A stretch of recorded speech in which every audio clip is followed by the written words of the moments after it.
But it was interesting. I was thinking about my co-author Nicholas and I. We wrote a book a couple of years ago, and we realized that we had gotten 10 chapters under our belt. We had sort of finished up. We were just facing the last sort of deadline. We realized it was sort of down to the final crunch, and then we had to write the final chapter. And of course, that was the chapter where we left to talk about solutions, to talk about sort of all the things that we can do about all the problems that we've been talking about for 10 chapters.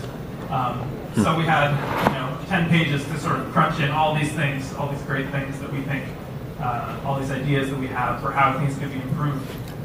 And we realized that we're sort of a caricature of ourselves in the sense of I think there are a lot of leftists, a lot of people who are progressives, who spend a lot of time thinking about the problems, who spend a lot of time sort of trying to address the immediate problem because they're so urgent, especially the ones I just named. But I guess what I'm really excited about in this conference is that we do recognize that there are problems, but we're starting with that last chapter. We're starting with that chapter that talks about solutions, that talks about the new world that we want to create. So it's not just about talking about campaigns, to curb climate emissions by X amount, or to achieve justice for the latest victim of the justice system, so-called, or to take a tiny step toward free education or any of that stuff. I think those kinds of campaigns are extremely important, and I'm sure a lot of you are involved in a lot of them, and I am too. But I think that one of the great things about us all being here is that we realize, at least implicitly, that we need detailed, thoughtful visions of how to move forward, of how to create a different kind of world to live in.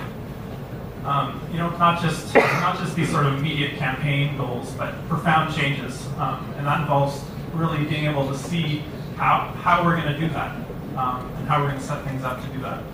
Profound changes that make things more equal, more democratic, that create the possibility for lives that are creative, fulfilling, and sustainable. Unfortunately, those words being the sort of opposite in too many cases of the lives we live now.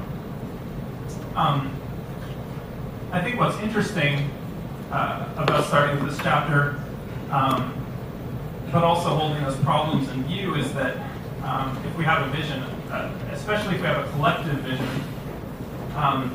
it can make those battles and those campaigns look a lot different. I think it ultimately makes them look a lot more hopeful. And another interesting thing, I think, is that having that vision and dealing with those problems also can make us stronger. Fortunately, I have some really great people here who are going to tell you why. I don't actually have to explain it, which is quite a challenge. So that's why it's such an honor to introduce the folks. So starting to my left, here is Alexa Bradley, who is a program director with On the Commons. She's done a great deal of work with the Great Lakes Commons Initiative. She's an organizer, facilitator, and popular educator, and has been doing that kind of work for the last 25 years. To her left is Maliha Safri, who is an assistant professor of economics at Drew University. She's written and published widely on political economy. She's worked in popular education with the Center for Popular Economics. She's a board member of the Solidarity Economy Network, and she's active in a number of worker co-ops in New Jersey and New York City.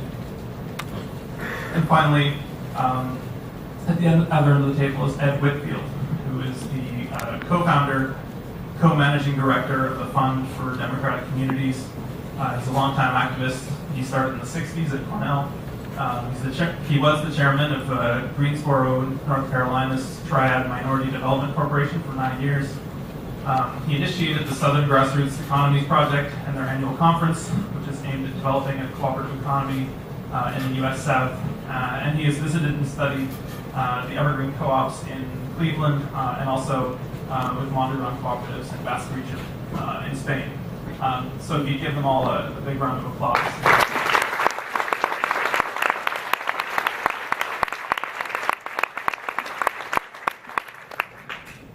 Great. So just to kick it off, I just going to ask a few questions of our panelists. Starting out, we have a lot of terms sort of floating around. We have the new economy, we have the green economy, we have the solidarity economy, we even have socialism, and many others.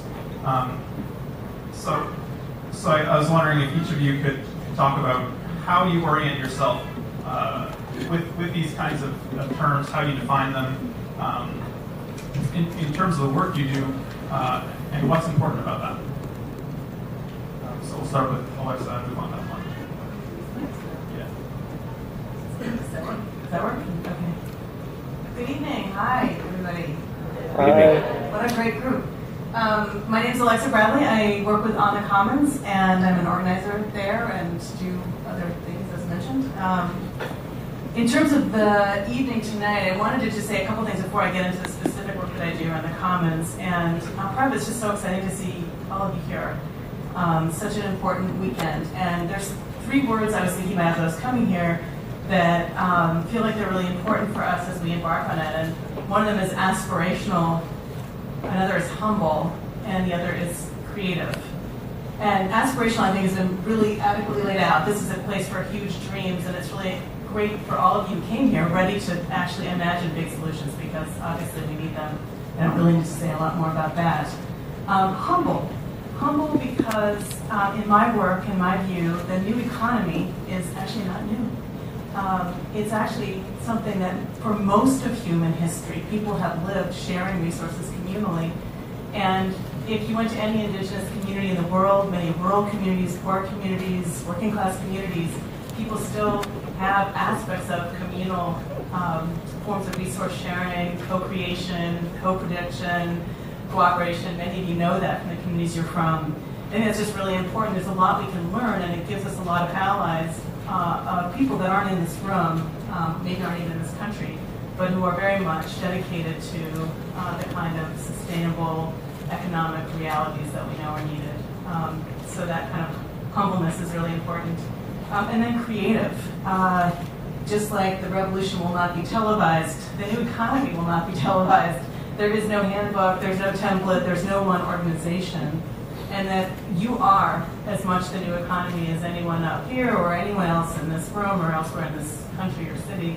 The new economy is something we're going to invent, and it's going to be a many-headed animal with many manifestations. And so I think being up here is a little bit odd to be elevated in that way. I feel like my work is no more or less important than anything else that's going to be talked about in this conference or in this room. So I just want to, that's another part of the humbleness. So back to the Commons.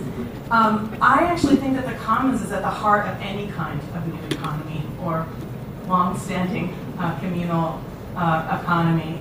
The Commons is a form of social and community wealth.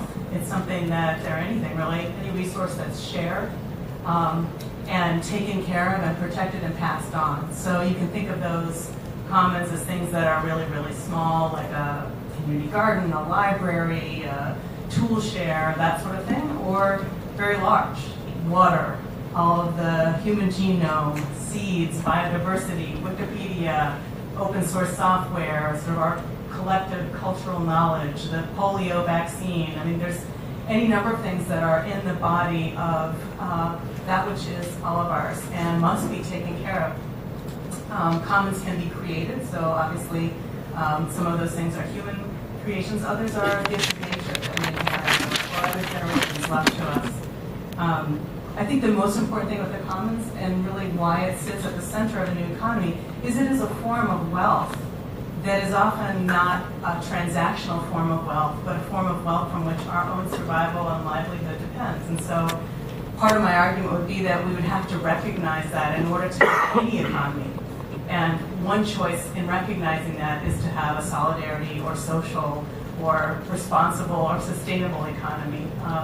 But even the really awful, ugly economy we live in right now is constantly drawing from the Commons.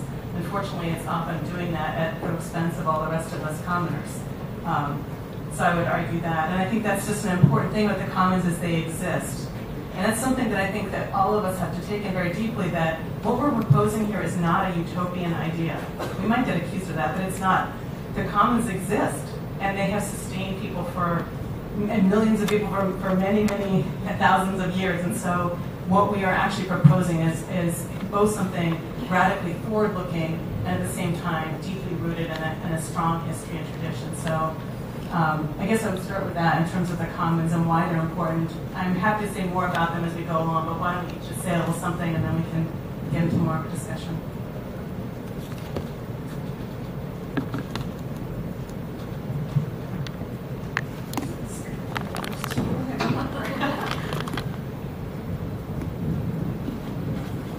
Can you hear me? Yeah. I'm going to talk a little bit tonight about the solidarity economy. First off, what is it? In a lot of countries, it refers to a very sort of strong social movement, particularly strong in Latin American countries like Brazil, Ecuador. In Ecuador, it was recently certain, let's say, principles of the solidarity economy and social economy were enshrined and rewritten into the Constitution. In the North American context, the Quechua social economy is a very important movement. And right here in New York City, there's Solidarity NYC, which is also a local activist group. And you will see members floating around and you can talk to them throughout the conference. So what is it? A lot of people start from the fact that the solidarity economy movement in Brazil helped put on the first World Social Forum, an event whose motto was "Another world is possible." Now, there's a lot of different ways that we could slice that, but I'm going to talk about one facet of that motto in particular: that another economy is possible. An economy that works to connect many different alternatives, right? Alternatives that try in some way to put people and planet above profit.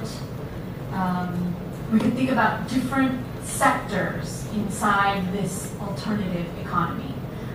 These different sectors could be consumption, alternative forms of consumption, alternative forms of production, alternative forms of finance, exchange, and governance.